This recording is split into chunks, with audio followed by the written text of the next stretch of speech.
बहुत बहुत धन्यवाद सभापति महोदय। सबसे पहले तो मैं माननीय लोकसभा अध्यक्ष महोदय का आभार व्यक्त करना चाहता हूं कि उन्होंने आसन से जो जलवायु परिवर्तन को लेकर के रूलिंग दी है, उसके लिए संसद ही नहीं पूरा देश उनका आभारी है। पर उन्होंने साथ में यह भी कहा था कि हम क्या कर रहे हैं, अपने क्षेत्रों में क्या कर रहे हैं, इसका अगर सांसद बताएंगे तो बहुत अच्छा रहेगा। मुझसे पहले जो वक्ता बोल रही थी, उनके प्रश्न तो एनसाइक्लोपीडिया ब्रिटेनिका में जितने शब्द लिखे हुए उतने प्रश्न थे, पर उनके क्षेत्र में क्या उन्होंने किया, उनके प्रदेश में क्या किया, खुद ही कह रही थी कि हम बिना प्रदेश के चल ही नहीं सकते हैं, प्रदेशों को हर हालत में काम करना होगा, प्रदेश के साथ ही काम करना होगा। लेकिन प्रदेश ने क्या किया उसके बारे में भी कुछ हम लोग का ज्ञान वर्धन करती तो हम लोगों को भी अपने प्रदेशों में लागू करने के लिए मौका मिलता, क्योंकि उन्हीं का प्रदेश है, उन्हीं का शहर है जहाँ पे ग्राउंड वाटर ज़ीरो हो गया, उन्हीं का शहर है जो हम लोग लगातार, जो पहले कभी सुनने को नहीं मिलता था, लगातार कुछ वर्षों से हम लोग जैसे सब हिमालय टेरेन में परेशान रहते हैं, उसी तरह से परेशान आजकल समुद्र के किनारे भी रहने लगे हैं लोग बाढ़ से। उनके साथ में जो उनके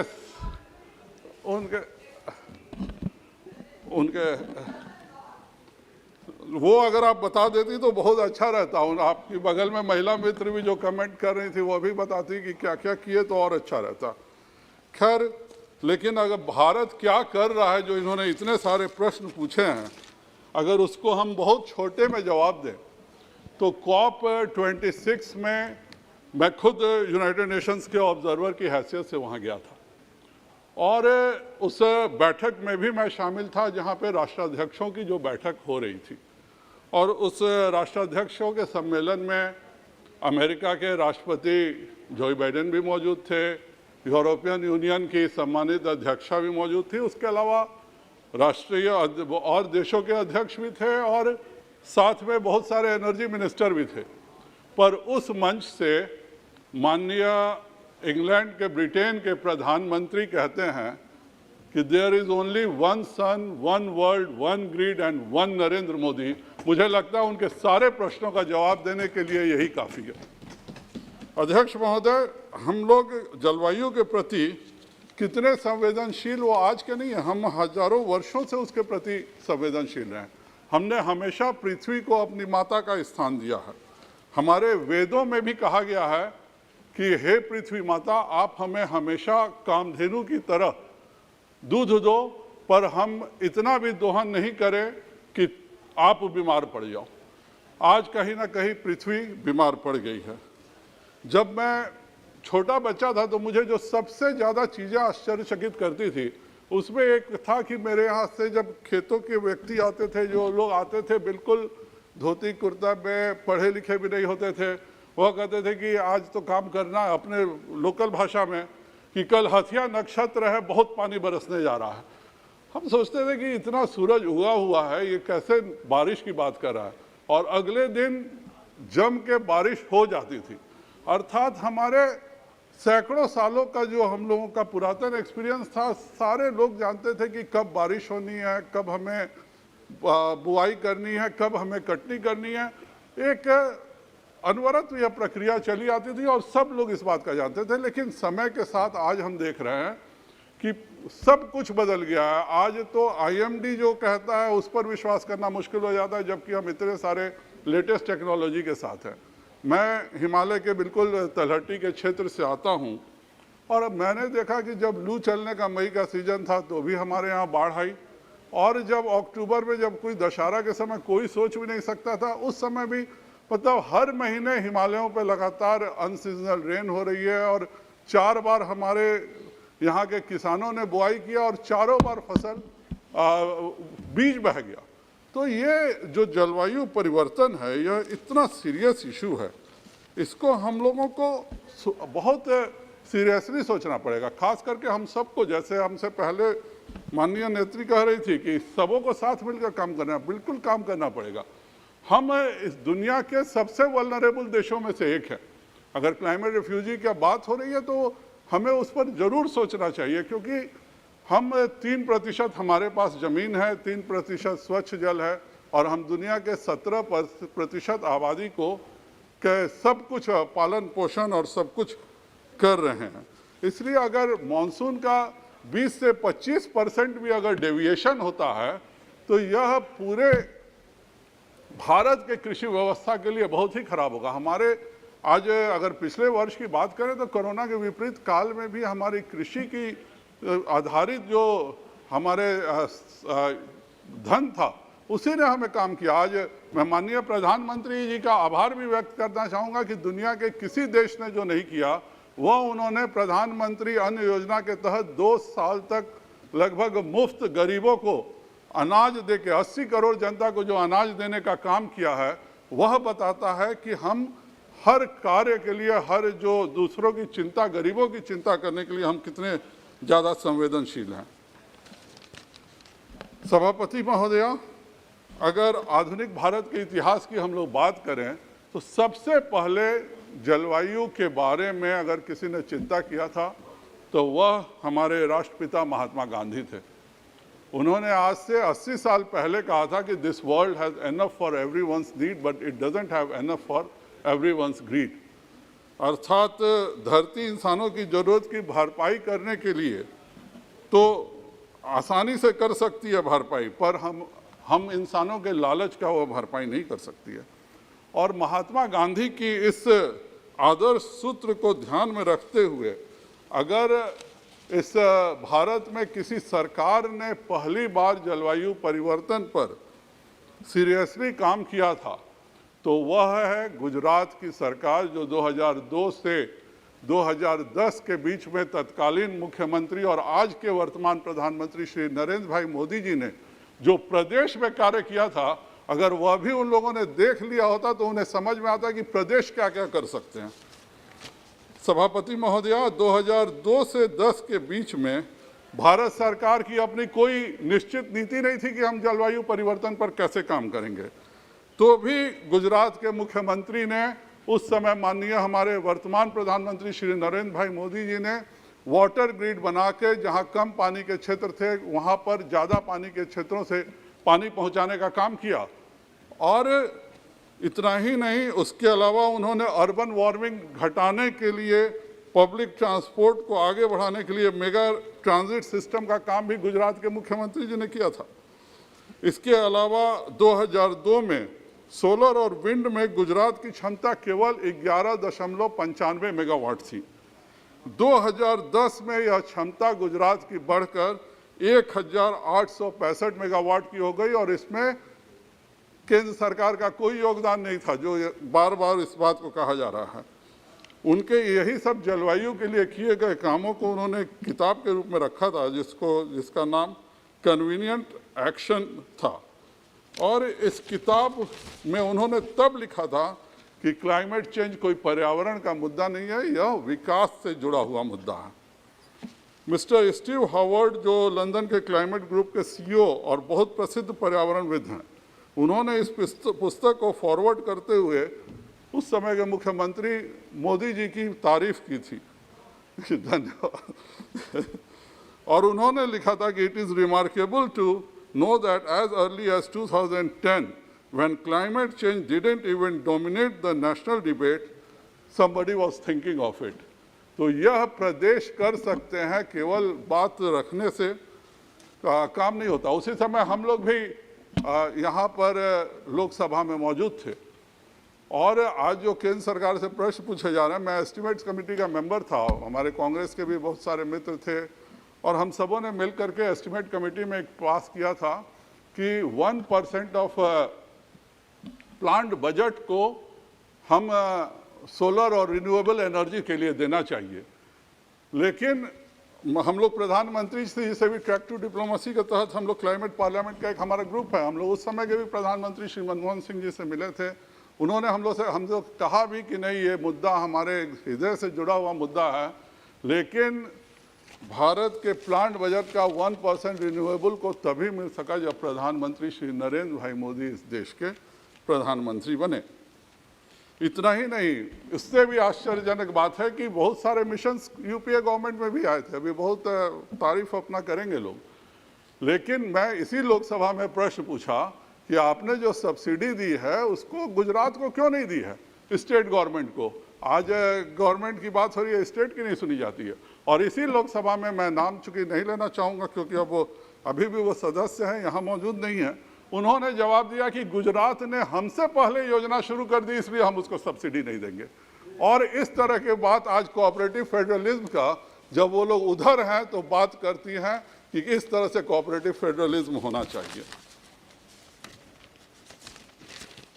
अध्यक्ष महोदय, हम हर कार्य को पूरा करने के लिए तैयार हैं। यह देश डिटरमाइंड है कि हम पर्यावरण के लिए बहुत ही चिंतित हैं और उसके लिए हम कह रहे हैं पेरिस एग्रीमेंट को अगर किसी ने लेटर एंड स्पिरिट में लागू किया है तो वह केवल और केवल भारत है।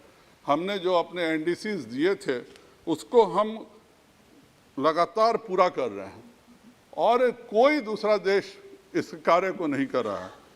इतना ही नहीं, जर्मन वॉच के वैश्विक जलवायु परिवर्तन प्रदर्शन सूचकांक है CCPI, इसमें टॉप 10 में लगातार पिछले 3 सालों से भारत है। इसके 1, 2, 3 में कोई नहीं है क्योंकि कोई ऐसा काम नहीं करता है जो इतना अच्छा कर सके। और जो बाकी 6 देश हैं उसमें भारत की, मेरे बिहार के आबादी के बराबर बाकी 6 देश की आबादी मिला करके नहीं है, फिर भी हम उसमें हमेशा शामिल रहते हैं। सभापति महोदया, स्वस्थ शरीर के लिए जिस प्रकार माननीय मोदी जी ने योग का मंत्र पूरी दुनिया को दिया, हम 21 जून को आज पूरी दुनिया योग अंतर्राष्ट्रीय योग दिवस के रूप में मनाती है, वैसे ही COP26 में भी माननीय प्रधानमंत्री जी ने लाइफ का मंत्र दिया है, अर्थात लाइफ स्टाइल फॉर एनवायरनमेंट।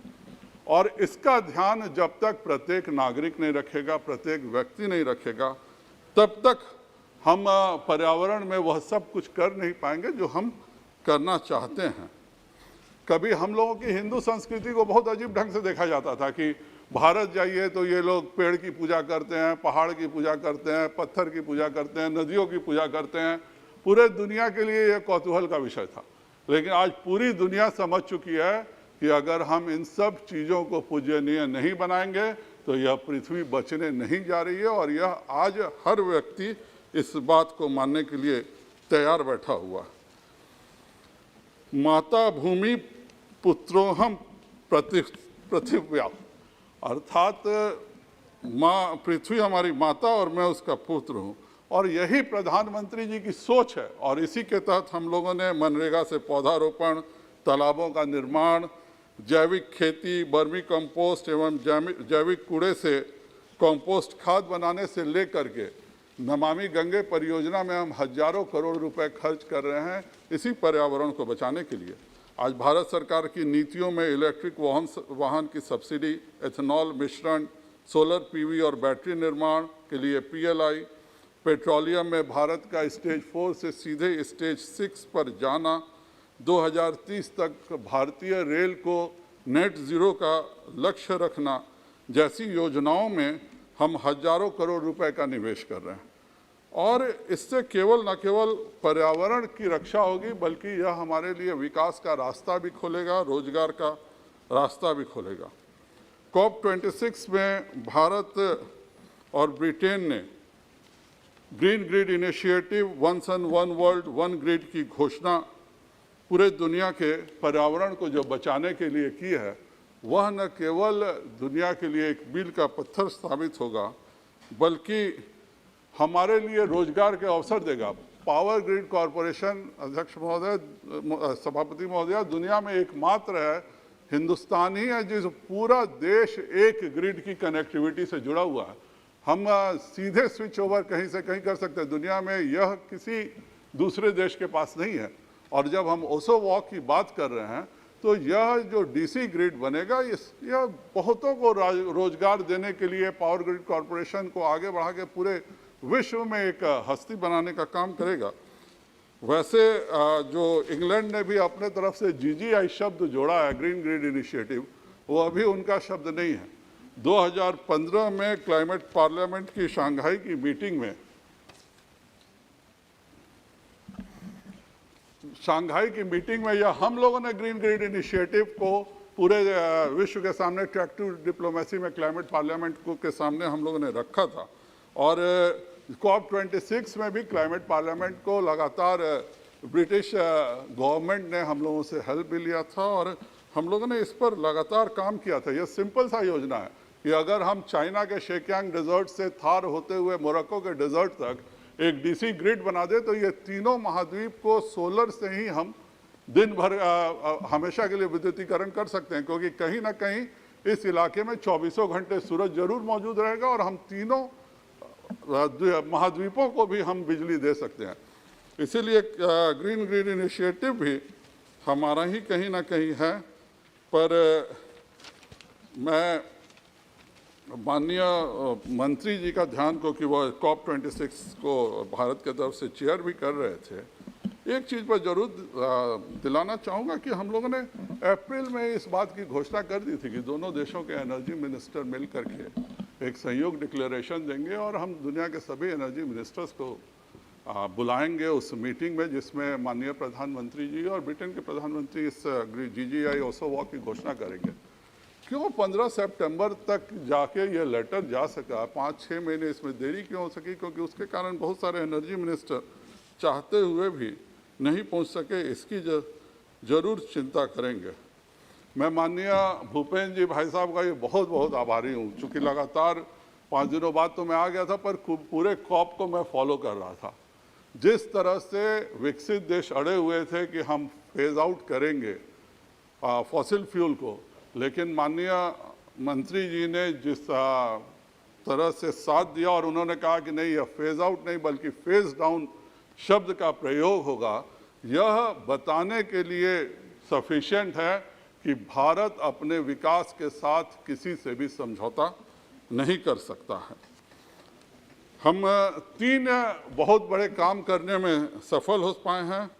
पहला तो जो माननीय प्रधानमंत्री जी ने पंचामृत की घोषणा की है वह अपने आप में ऐतिहासिक है। भारत ने जो लक्ष्य रखा है और उन्होंने कहा था कि मैं भारत की ओर से इस चुनौती को निपटने के लिए 5 अमृत तत्व रखना चाहता हूँ, पंचामृत की सौगात देना चाहता हूँ। पहला, भारत 2030 तक अपने जीवाश्म रहित ऊर्जा क्षमता को 500 गीगावाट तक पहुँचाएगा। दूसरा, भारत 2030 तक अपने 50% ऊर्जा ज़रूरतों को रिन्यूएबल एनर्जी से पूरी करेगा। तीसरा, भारत अब से लेकर 2030 के कुल प्रोजेक्टेड कार्बन एमिशन में 1 अरब टन की कमी करेगा। चौथा, 2030 तक भारत अपने अर्थव्यवस्था की कार्बन इंटेंसिटी को 45% से भी कम करेगा। और पांचवा, वर्ष 2070 तक भारत नेट ज़ीरो लक्ष्य हासिल करेगा। यह पहला सबसे महत्वपूर्ण कदम भारत का था। दूसरा जो सबसे महत्वपूर्ण कदम था वह माननीय प्रधानमंत्री जी को बताना, यह दुनिया को बताना कि आपने 2009 में $100 बिलियन का वादा किया था और आज भी आप 2025 की बात कर रहे हैं।